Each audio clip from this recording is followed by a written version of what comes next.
At the cousin's party, my sister gave gift bags to everyone who mattered. My daughters had a note. Try harder next year. After canceling their payment. We just left. The next morning my sister opened her front door and screamed so loud the neighbor called the police. I wish I could say I was shocked. I wish I could say that when I saw what they gave my daughter my blood ran cold or that time slowed down or whatever it is people say in those dramatic movie moments. But the truth? It felt like something I'd been waiting for. Not in a hopeful way, in a dread-heavy of course is coming kind of way. The party was held at my sister's house, which honestly looked like it had been ripped right out of some influencer's Pinterest board. There were balloon arches big enough to walk through, every shade perfectly matching the color palette like someone obsessed over it for weeks. The dessert table was laid out so precisely it felt like it belonged in a magazine spread, every cupcake, cookie, and candy placed like it was doing its own photo shoot. The birthday twins wore glittery matching shirts that said "Born to Shine" in bold cursive. All the kids ran wild with personalized gift bags that had been clearly handmade, stitched, stuffed, and fussed over. My daughter, clutching mine like it was something precious, followed the others quietly. She's only 7. That morning, she'd picked out her sparkly headband all on her own, the one she said made her feel like a little galaxy. I could tell she was nervous before we got there, her small hands fidgeting with the hem of her dress. Big groups always make her anxious. But still, she practiced saying, "Happy birthday," in the car, whispering it to herself twice, just to make sure she got it right. She'd even made 2 cards by hand, one for each cousin, tiny stars she drew herself, signed in crayon, with the kind of love only a kid can put down on paper. I was proud of her before we even walked through that front door. My husband and I hung around the food table, trying to keep it light with polite conversation while being quietly pushed to the edges of the event. My sister hardly looked at us. My mom gave me one of those smiles that's all teeth and no warmth, the kind that says, "Don't you dare make this a thing." Dad didn't say much either. Just gave a quick nod and went back to slicing ham like it was brain surgery. Then the gift bags started getting passed around. Every bag had a child's name on it, spelled out in glitter letters that shimmered when the light hit them.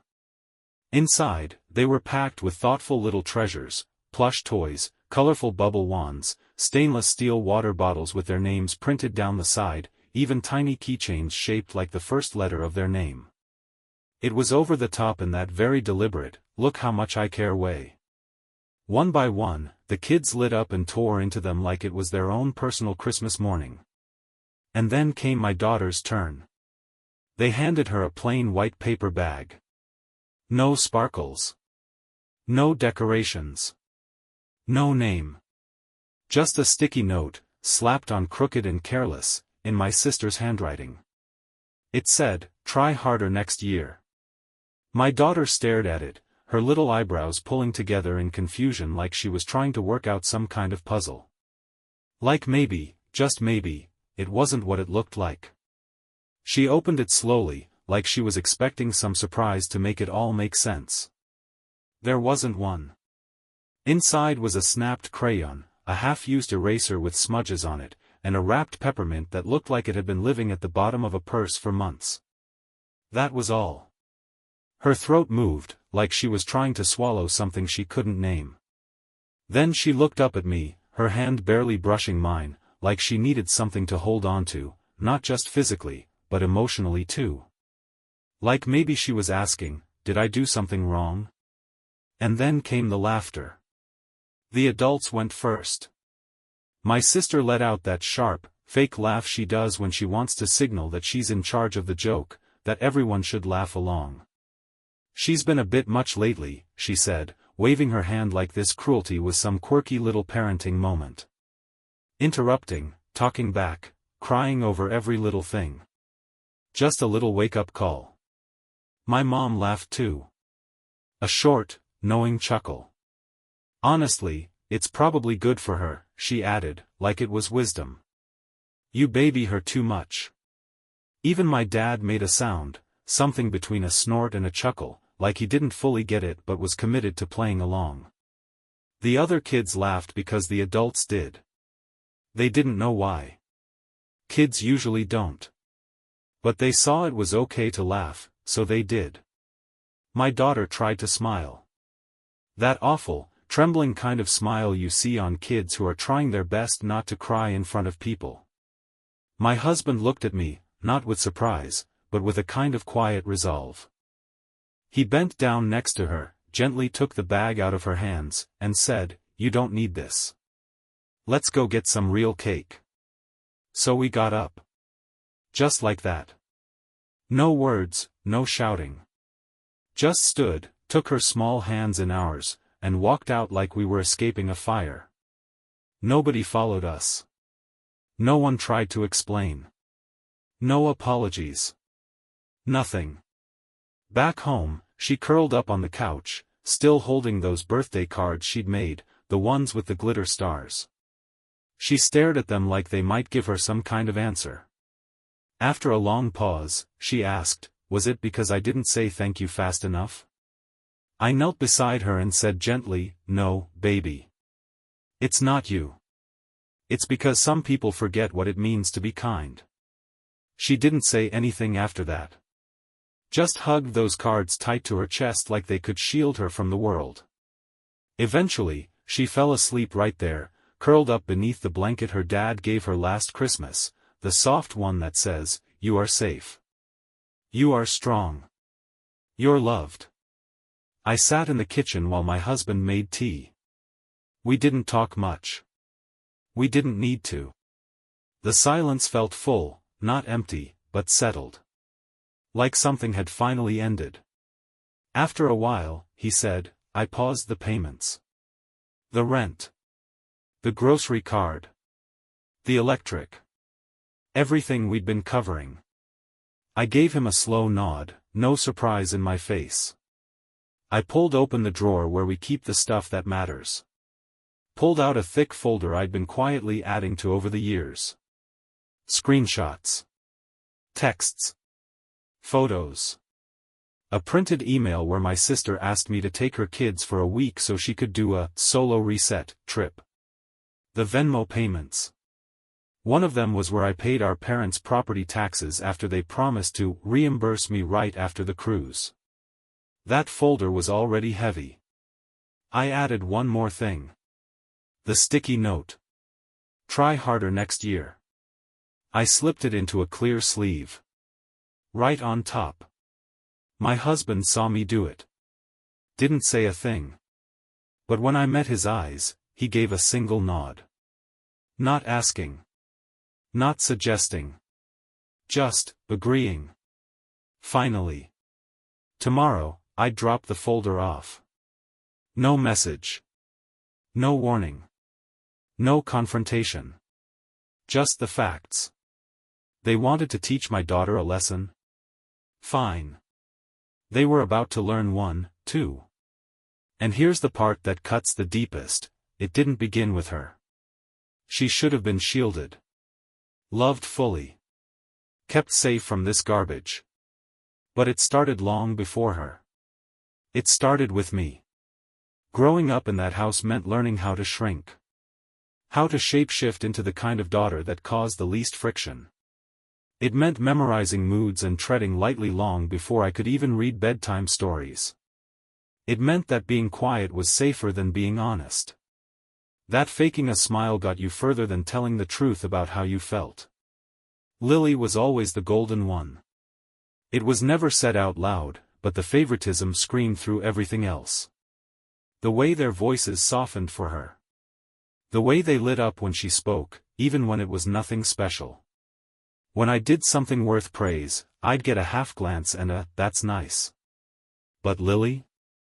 She got balloons and cake and 47 texts in the family chat for remembering to water the plants. I remember once in 3rd grade, I came home holding a certificate for perfect attendance like it was a trophy. I had gone to school sick more times than I could count just to earn that silly paper. I handed it to my mother with pride and she barely glanced at it before saying, "Lily got Student of the Month, you know. That's a much bigger deal." When I brought home A, B+, and math, a subject I had struggled with for months. My dad said, "Your sister never brought home less than an A." When I got the lead in the school play, they didn't come.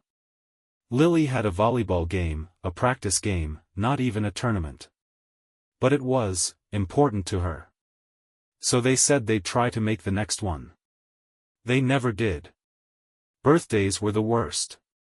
My parties were always joint celebrations with Lily, even though our birthdays were nearly 2 months apart. My name was an afterthought on the cake. One year, they gave us one present to share.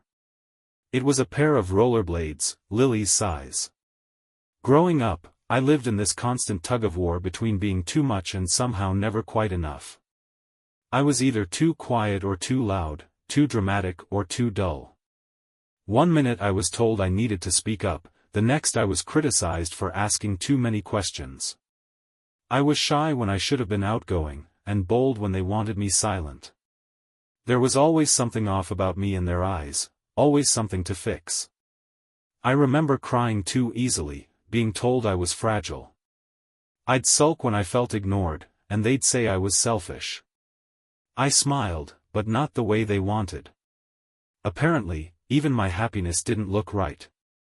And though no one ever hit me, and no harsh words were screamed in my face, the message was loud in its own way, this steady undercurrent that I wasn't enough.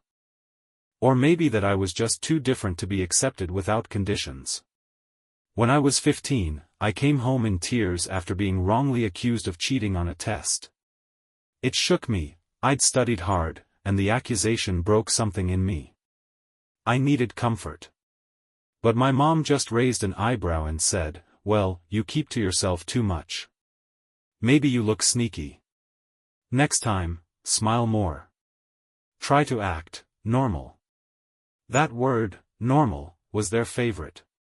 At 17, I finally gathered enough courage to tell them I might be depressed. I was met with an eye roll. "Depression's just a fad now," my mom said, like she was dismissing a TikTok trend. "Everyone thinks they're sad. You're not depressed. You're bored. Go do something. Find a hobby." Lily didn't say much. Just called me dramatic, then unplugged my charger and walked off with it like nothing I said mattered. And by the time I left for college, whatever part of me had longed for connection had gone numb. I didn't expect hugs or send-offs. They didn't surprise me. They mailed a card, late, of course. Inside was $25 and a sticky note that said, "Don't blow it." I didn't. Not even close. I made it through. I found therapy. I started learning the names for things I had experienced but never understood, terms like emotional neglect, scapegoating, and covert control. I learned how to see the patterns. And more importantly, I started learning how to stop repeating them. When I met my husband, I still apologized for taking up space. I cried during a movie once and said sorry, as if tears were some offense. He handed me a tissue, leaned in close, and said, "Yeah, that scene hit me too." Like it was just a normal, human reaction. He was the first person who ever really heard me out. He didn't just ask what I wanted for my birthday, he listened and remembered. And he got it right. I softened with him. I laughed more. I allowed myself to want things. I told him about my family in bits and pieces. Sugar-coated it. Painted them as quirky, harmless. I wasn't ready to say it all out loud. But when he met them, he didn't need me to explain. He squeezed my hand under the dinner table, and later that night, all he said was, "You weren't exaggerating." Still, I let them back in when our daughter was born. I had this stubborn hope, this belief that maybe now they'd show up different. That being grandparents would change something. That they'd love her how I wished they'd loved me. I dreamed of holidays, of a big family, of cousins running wild and doting grandparents and warmth. What I got was something else entirely. It started small. My sister making comments about my daughter's outfits. "She dresses a little quirky, doesn't she?" My mom pressuring her to give hugs even when she shrank away. Don't be rude, sweetheart. Give Uncle Frank a proper hug. My dad chuckling when she flinched at loud noises. Better toughen up if she wants to make it around here. I tried to explain. I told them about her sensory challenges. That she wasn't being difficult, she was just wired differently. That what she needed was understanding, not correction. Their response? Eye rolls. You're being dramatic, my mom said. She's fine. Lily tossed in her opinion like always, calling me a snowplow parent. Said I was raising a future doormat. When I started setting boundaries, protecting my daughter, they treated it like I was being unreasonable. Difficult. Overreacting. The same words they used on me when I was small. Every time I stood up for her, they twisted it back on me. Laughed about it. Ignored it. Or worst of all, talked behind my back, like I couldn't hear them. She just wants attention, my mother once whispered to Lily, not knowing I was in the hallway. Let her have this little moment. This. That's what they called it. Me fighting for my daughter's dignity. Just a tantrum. A phase. Something they could dismiss and forget. And I let it slide. Again and again. I told myself they'd come around. That eventually, they'd see her. Really see her. But they never did. What they saw was their own power. Their need to stay above. Their obsession with hierarchy, one that had crushed me, and now threatened to mold her the same way. Only this time, I recognized the signs. And I realized something, I had a choice. I could keep hoping. Keep giving them another chance to chip away at her, the way they did to me. Or I could stop it. I could say, this ends here. I chose her. I chose me. And tomorrow, they'll find out exactly what that means. That night, we didn't get much sleep. My daughter eventually drifted off on the couch, her fingers still wrapped around the homemade birthday card she'd drawn for her cousins. I sat nearby, laptop open, the blinking cursor staring at me like it knew what I was about to do. At exactly 4:07 a.m., I sent an email to the landlord, the one who manages the duplex where my sister lives. I calmly explained I'd no longer be covering the supplement on the rent. It was always unofficial, but he knew my name, and he knew where the money came from. He replied 20 minutes later, understood. I'll notify her of the updated balance today. At 4:49 a.m., my husband was typing. He drafted a formal letter to the loan company about the car. Our names were on the title. Our credit made it happen. We were the reason Lily got to drive it in the first place. And she'd defaulted twice already. But not this time. This time, we didn't rescue her. We walked away. By 6:02 a.m., we were printing everything. Every text. Every email. Screenshots from group chats where my daughter was called difficult, where Lily said, she's going to turn out just like her mom. Oversensitive. Exhausting. There was even a voice memo from 2 Christmases ago. My husband had been filming a sweet family moment when he accidentally caught my mother whispering to Lily, "Don't bother getting her anything nice. She never appreciates it." She meant me. By 7 a.m., the folder was done. Everything was labeled. Annotated. Organized like evidence in a case file.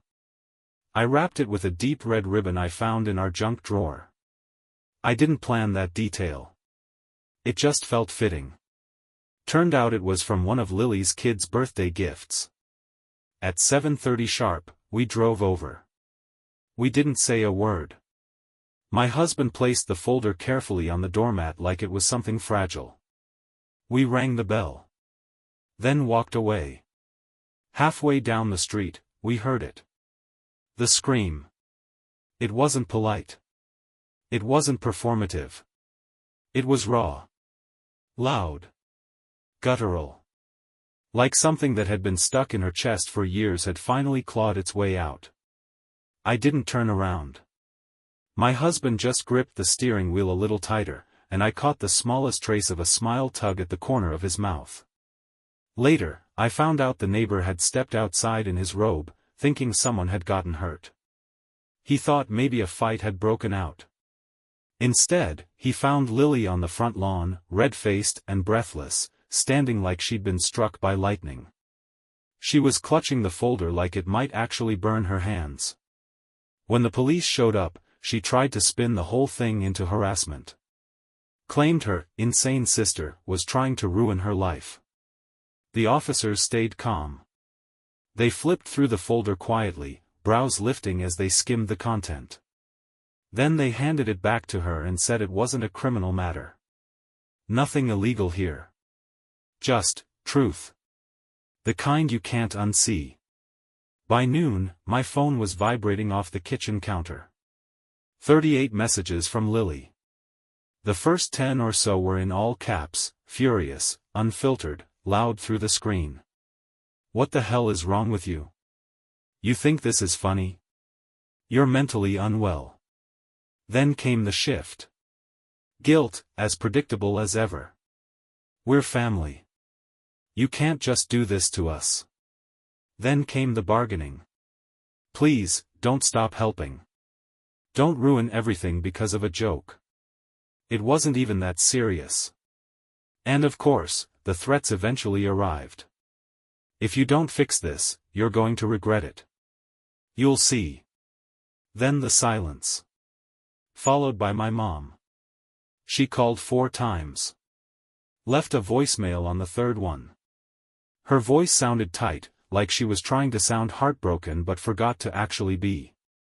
You've taken this too far, she said. Every family has issues, but you just poured gasoline on the whole thing. What do you want from us? There was no apology in her voice. Just annoyance that I'd finally stood up. I didn't answer. Instead, I did one thing I knew they wouldn't expect. I sent the digital version of the folder to our extended family, my aunts, uncles, cousins. I didn't add commentary. No explanation. Just a subject line that said, "In case you ever wondered why we stopped showing up." Within hours, responses poured in. Some confused. Some horrified. A few were short, just stunned acknowledgments like, "I had no idea." One cousin sent 4 words, each on their own line. Good. 4. You. But the real fallout? That started 2 weeks later. The landlord didn't hesitate. Lily was told she had 30 days to catch up on the full rent or face eviction. The loan company flagged the car, our names had kept it afloat. Without us, the late payments triggered a formal warning and potential repossession. When the notice came in the mail, my husband held it up, smiled, and said, "Well, that'll do it." Then, something unexpected. My parents called him, not me. My mother's voice came through the speaker, quiet but urgent. "She won't talk to us," she said. "But maybe she'll listen to you. Tell her we're sorry. Tell her she can stop this." He didn't sugarcoat it. "She's not doing this to you," he said calmly. "You all did it to yourselves." The next morning, they came to our house. My daughter saw them first, peeking through the blinds.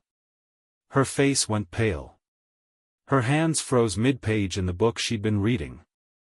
I walked to the front door and stepped outside, closing it behind me.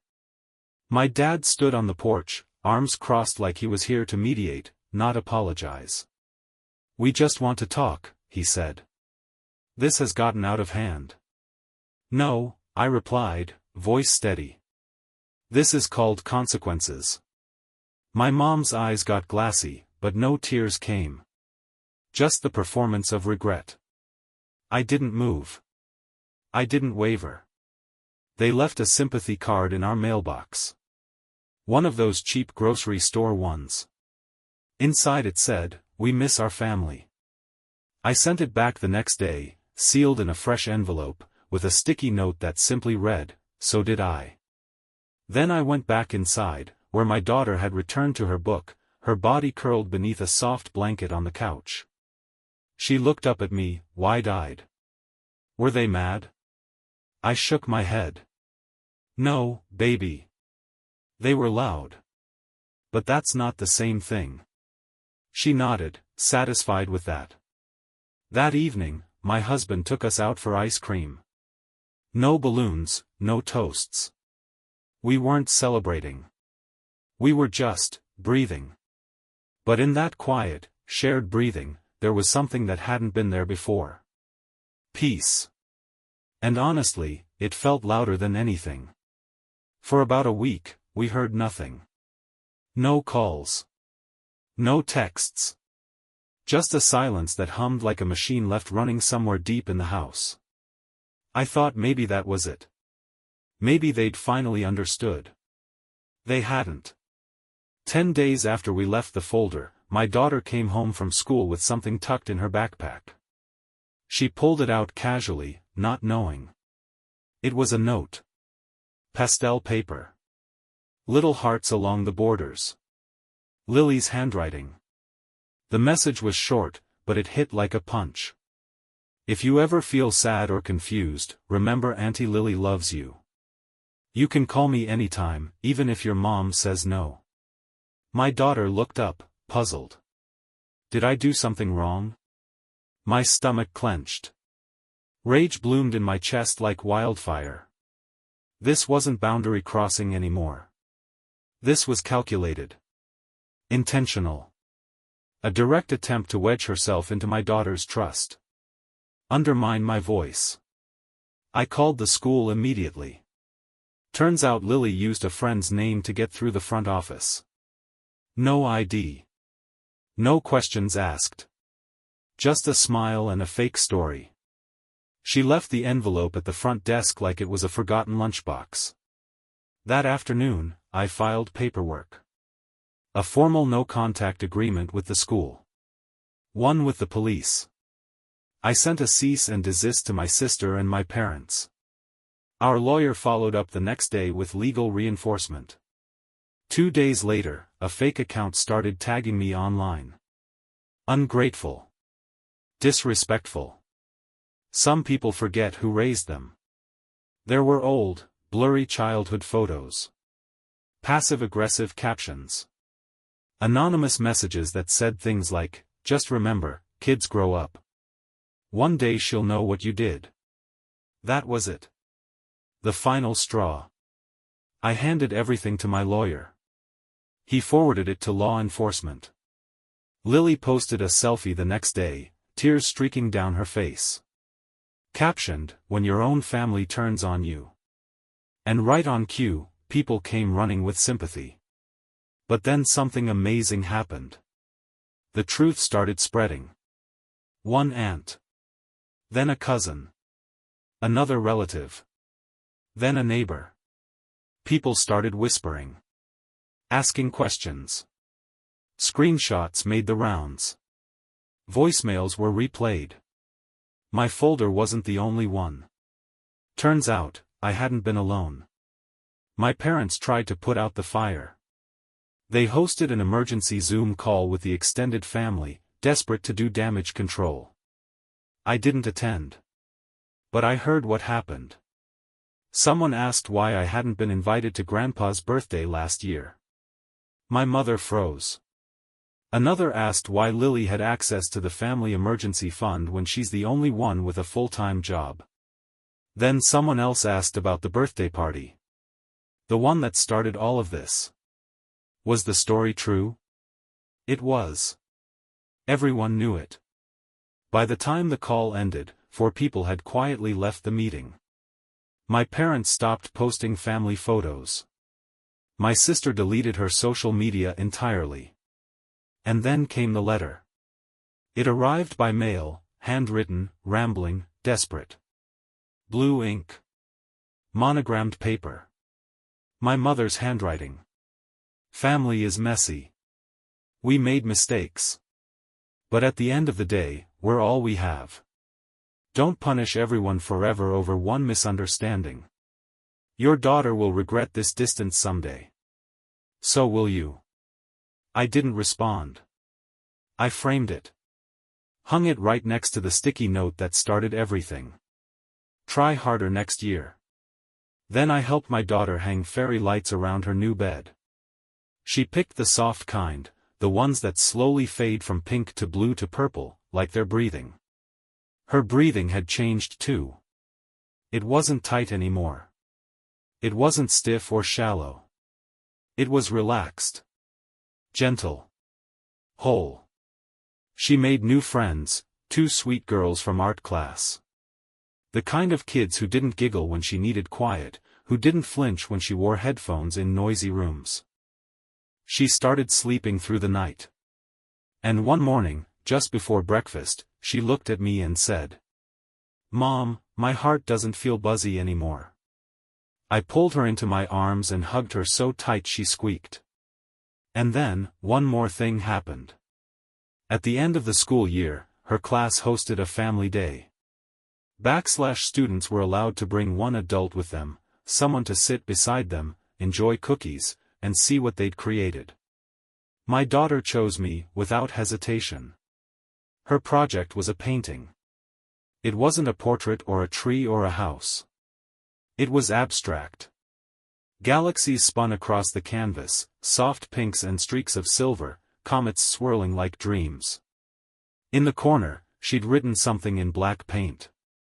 Simple. Quiet. But it landed like a weight in my chest. Safe is better than big. On the drive home, I asked if she wanted to stop for ice cream. She nodded, then hesitated, eyes fixed on the windshield. "Mom?" "Yeah, baby?" "You did the right thing." She didn't say it like a question. She said it like a truth she'd been carrying around and finally needed to hand to me. "Even if they say you're mean. Even if they never talk to us again. You still did the right thing." I felt the lump rise in my throat, sharp and sudden, and had to blink hard to keep my eyes on the road. "Thanks, sweetheart," I said. "That means the world." She leaned back in her seat, that peaceful little smile still on her face, and let the silence carry us the rest of the way home. That night, after she'd gone to bed and the house had gone still, I checked my email one last time. Just out of habit. There was one new message. From Lily. No subject. No greeting. Just 6 cold words. "Are you happy now? You won." I didn't answer. I didn't need to. And she was wrong. This wasn't about winning. It never was. I didn't walk away to prove a point. I walked away because staying would have cost us both more than I was willing to pay. And for the first time in my life, I didn't feel the need to explain that to anyone. Maybe I went too far. Maybe I should have said more in that moment, stood up in that living room and named it for what it was. But maybe silence really was the loudest thing I could have done. Sometimes I wonder what my daughter will remember when she's older. Whether she'll carry pieces of that day with her, or whether she'll only feel the absence of something that could have hurt her, and didn't. Because I stopped it. Just in time. And now, I want to ask you something. If it had been your child, your daughter, what would you have done? Would you have left quietly like I did? Would you have stood your ground and shouted back? Would you have let it go for the sake of peace? Or would you have drawn a line in the sand and said, "No more"? Tell me in the comments, what would you have done? Did I make the right call? Or did I go too far? And if this story hit home for you, if you want more stories that are raw, unfiltered, and real, go ahead and hit subscribe. Because sometimes the quietest voices are the ones that need to be heard the most.